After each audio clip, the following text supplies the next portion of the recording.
আগতে আমি তেনেকে ভোট দিছিলো, তাক জিকাইছিলো, কিন্তু 2 বছৰ মান থাকিলে তাৰপিছত আকৌ পলাই গ'ল। ক'ত পলালে আমি নাপাতা হৈ গ'ল। পিছত মানুহটো আমাৰ বাগানৰ সমস্যা বুজ ল'ম বুলি তেওঁ দায়িত্ব লৈছিলে, সেইটো নকৰিলে। কৰোণাৰ সময়ত তেওঁ যদি বিধায়ক, তেওঁ যদি ৰাইজৰ যদি চিন্তাধাৰা কৰে, তেন্তে সি কৰোণাৰ সময়ত একমাত্ৰ আহিব লাগিছিলে, সেইটো নাহিলে।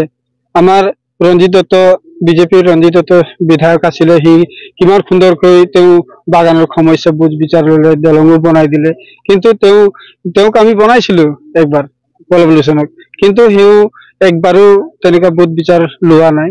আৰু তেনেকে যেনেকুৱা মহিলাবিলাকৰ যিটো সমস্যা আছে, সেই সমস্যাৰ সন্মুখীন হ'বলগীয়া হৈছে। গাদ্দাৰ কৰিছেতো তেওঁ বহুতখিনি। এতিয়া আমাৰ যিটো বাগানৰ সমস্যা আছে, সেইবিলাকে একটাও তেওঁ কৰি দিয়া নাই। মানে তথাপি ভাল পায়, চাহ জনগোষ্ঠী নেতা বুলি কয়, সেইটো মিছা কথা। আমি এইটো বিশ্বাস নকৰো। মানে আমি কিমান ভাল পাই, কিমান বেয়া পাই, এইবাৰ যদি বিজেপিয়ে তাক ভোট দিয়ে নহয়, তেতিয়া গম পাই যাব কোনে জিকিব, কোনে হাৰিব। তেতিয়াই গম পাই যাব। আমি পল্লৱ লোচনক কেতিয়াও মানে চাপোৰ্ট নকৰো। বিজেপিয়ে যদি পল্লৱ লোচনৰ বাহিৰে যদি আৰু কাৰোবাক যদি তেনেকা দিয়ে, টিকেট যদি দিয়ে, তেন্তে তেওঁক আমি দিম।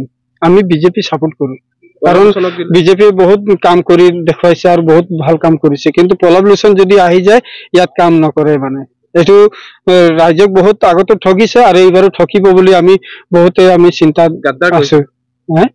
গাদ্দাৰো কৰিছে, এইটো কাৰণে আমি বহুতে তাক চাপোৰ্ট নকৰো। আমি বাগিচাৰ মানুহক গাদ্দাৰ কৰিছে। আৰু আমাৰ বিজেপিৰ বুথ আছে, আৰু বুথ প্ৰেচিডেন্ট বিলাক, সেক্ৰেটাৰী বিলাকো আছে, সিহঁতো চাপোৰ্ট নকৰে। আৰু এতিয়া আমি নিজে দেখিবলৈ পাইছো যে পল্লৱ লোচনক আমি চাপোৰ্ট নকৰো বুলি বিজেপিৰ মানে বুথ প্ৰেচিডেন্ট আৰু মেম্বাৰ বিলাকো তেওঁলোকে মানে কৈ আছে। আৰু